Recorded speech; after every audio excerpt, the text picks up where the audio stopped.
नमस्कार दोस्तों, आज के इस वीडियो में हम बात करेंगे लौंग का बिज़नेस कैसे शुरू करें इसके बारे में। दोस्तों, इस बिज़नेस में बहुत ही कम कंपटीशन आपको देखने को मिलेगा, लेकिन प्रॉफ़िट जो है वो बहुत ही ज़्यादा देखने को मिलेगा।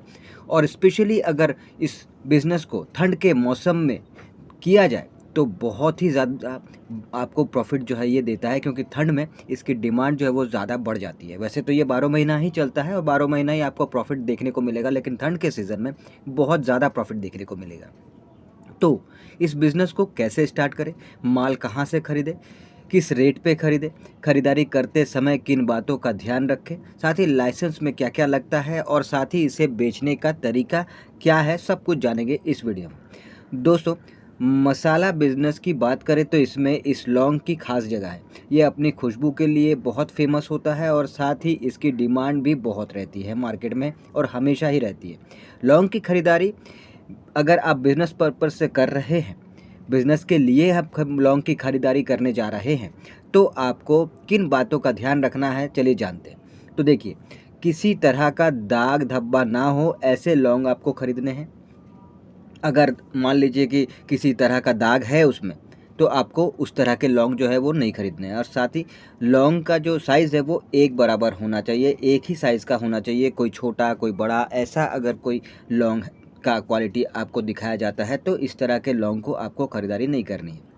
साथ ही आपको बता दूं कि लौंग को लंबे समय तक स्टोर करके आप अगर रखना चाहते हैं, तो आपको मैं ये बताऊं कि अगर आप बिज़नेस पर्पस से स्टार्ट कर रहे हैं और नए-नए आप शुरू कर रहे हैं, तो आप जो हैं इसे ज़्यादा मात्रा में नहीं खरीदें। आप जो हैं 2 किलो से लेके 5 किलो, 8 किलो, 10 किलो, इससे ज़्यादा आप जो है माल ना खरीदें। ये आपको ध्यान रखना होगा। जब भी आप माल खरीदने जाते हैं, तो आपको माल की क्वालिटी जो है वो आपको चेक करनी है, देखनी है अच्छे से, क्योंकि कई तरह की क्वालिटी आपको दिखाई जाएगी, आपको दी जाएगी और जिस तरह की क्वालिटी होगी उस तरह का रेट होगा। जैसे कि मैं आपको बताऊं कि लौंग की जो होलसेल प्राइस मार्केट में आपको देखने को मिलेगी वो 400 से 500 पर केजी देखने को मिलेगी। 400 से कम भी आपको देखने को मिलेगा, 400-500 से ज़्यादा भी आपको देखने को मिलेगा। जैसी क्वालिटी होगी वैसा रेट होगा। अच्छी क्वालिटी है, बहुत ज़्यादा अच्छी क्वालिटी है तो ये 400-500 के ऊपर जाएगा, 400-500 तक जाएगा।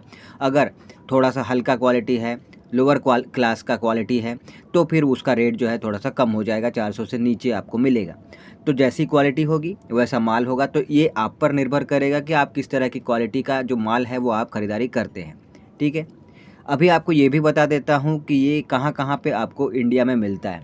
तो देखिए, वैसे सबसे ज़्यादा उत्पादन अगर कहाँ होता है इसकी बात करें तो तमिलनाडु, कर्नाटक, केरला, इन सब जगहों में सबसे ज़्यादा मात्रा में लौंग का जो उत्पादन है वो किया जाता है।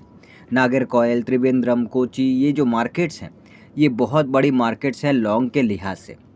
अगर आपको लौंग की खरीदारी करनी है तो आप इन जगहों पर जाकर लौंग की खरीदारी आप बड़े मात्रा में कर सकते हैं।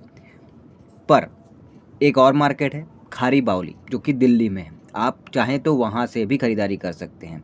लेकिन मैं आपको ये बताऊँ कि अगर आप बिज़नेस स्टार्ट कर रहे हैं, एकदम शुरू कर रहे हैं, तो इनिशियल पीरियड में आपको इनमें से किसी भी जगह पे जाके खरीदारी करने की ज़रूरत नहीं है। हाँ, अगर आप इन जगहों से ही हैं, इन जगहों के आस-पास ही रहते हैं, तो आपके लिए कोई बड़ी बात नहीं है, आप वहाँ जाके खरीदारी कर सकते हैं। लेकिन आप अगर कहीं दूसरी जगह रहते हैं, दूसरे राज्य में रहते हैं, और वहाँ से आपको यहाँ जाके खरीदारी शुरुआत में करने की कोई ज़रूरत नहीं है। आप शुरू-शुरू में अपने लोकल मार्केट से ही माल की खरीदारी कीजिए।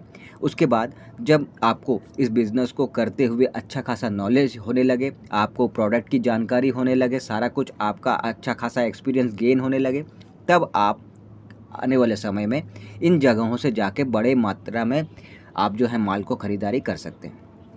अब कहाँ बेचना है, किसे बेचना है और किस तरह से बेचना है, इसकी अगर बात करें तो जो किराने की दुकानें हैं, भले फिर चाहे वो छोटे लेवल पे हो या बड़े लेवल पे हो, छोटे-छोटे दुकानें, बड़ी-बड़ी दुकानें, जिस तरह की दुकानें हैं, आपको इन दुकानों में जाना है और इनको आपको अपना माल जो है वो बेचना है। अब माल बेचने के लिए आप कई तरीके आज़मा सकते हैं, जैसे कि आप वो जो ₹5, ₹10 के छोटे-छोटे पैकेट्स होते हैं, जो एक से मतलब एक ही ये पे आप देखेंगे 5-10 तरह के पैकेट्स लटकाए रहते हैं, जैसे कि आप फ़ोटो में देख रहे हैं।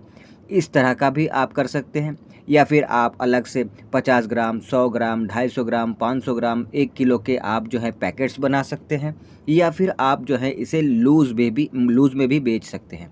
तो इन 3 तरीक़ों से आप जो हैं इसे आप बेच सकते हैं। और किसे बेचना है, जैसे मैंने बता ही दिया कि जितने भी किराने दुकान हैं, छोटे लेवल के हो या बड़े लेवल के, इनके पास आपको जाना है, अपने माल को बेचना है। शुरुआत में आपको बहुत बड़े-बड़े होलसेलर्स के पास, बड़े-बड़े मतलब दुकानदारों के पास ना जाके आप शुरुआत जो है छोटे-छोटे दुकानदारों से ज़रूर कीजिए, उसके बाद फिर धीरे-धीरे अपना लेवल बढ़ाइए। ये भी है कि आप सिर्फ़ इनके ज़रिए ही नहीं, बल्कि आपने जहाँ पे बिज़नेस को स्टार्ट किया, आप जहाँ पे रहते हैं, वहाँ के आस-पास के जो डायरेक्ट कस्टमर्स हैं, उनको भी आप डायरेक्ट बेच सकते हैं। सिर्फ़ आप दुकानों में ही जाके माल नहीं बेच सकते, बल्कि डायरेक्ट जो कस्टमर्स आपके पास आएँगे लेने, आप जहाँ रहते हैं वहाँ पे, तो आप उनको भी माल बेच सकते हैं। अगर इसमें इन्वेस्टमेंट की बात करें तो देखिए, शुरुआत में आप बहुत ही कम इन्वेस्टमेंट के साथ 2000, 3000, 4000, 5000 रुपए लगाकर आप बिज़नेस की शुरुआत कीजिए और आगे बढ़िए। इसमें प्रॉफ़िट मार्जिन की अगर बात करें तो देखिए, प्रॉफ़िट मार्जिन इसमें जो है बहुत अच्छा देखने को मिलता है। अगर होलसेल में आप बिज़नेस करना शुरू कर रहे हैं तो ₹100 पर केजी आपको होलसेल में फ़ायदा देखने को मिलेगा, प्रॉफ़िट देखने को मिलेगा।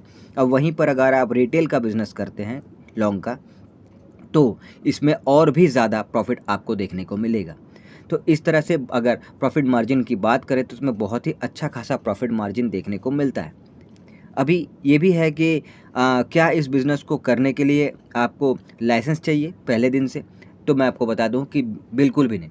शुरुआत में आपको कोई भी लाइसेंस बनवाने की ज़रूरत नहीं है, लाइसेंस लेने की ज़रूरत नहीं है। जब आपका बिज़नेस जो है बहुत ही बड़े लेवल पे पहुँच जाता है, तब आपको GST number, trade licence, FSSI licence ये सब आपको लगता है।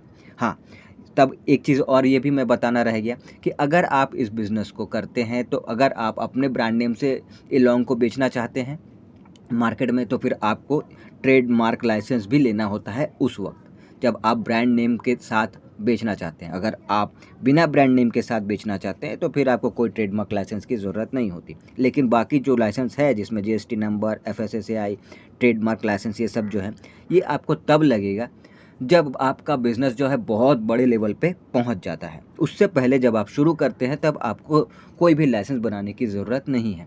और ये बहुत ही कम इन्वेस्टमेंट में आप शुरू कर सकते हैं और अच्छा खासा प्रॉफ़िट भी आप जनरेट कर सकते हैं। और धीरे-धीरे जब आपका बिज़नेस जो है वो जमना शुरू हो जाए मार्केट में, तो फिर आप जो है अपने बिज़नेस को धीरे-धीरे बढ़ाना शुरू कर सकते हैं, बढ़ा सकते हैं और फिर एक बड़े लेवल पे पहुँच सकते हैं।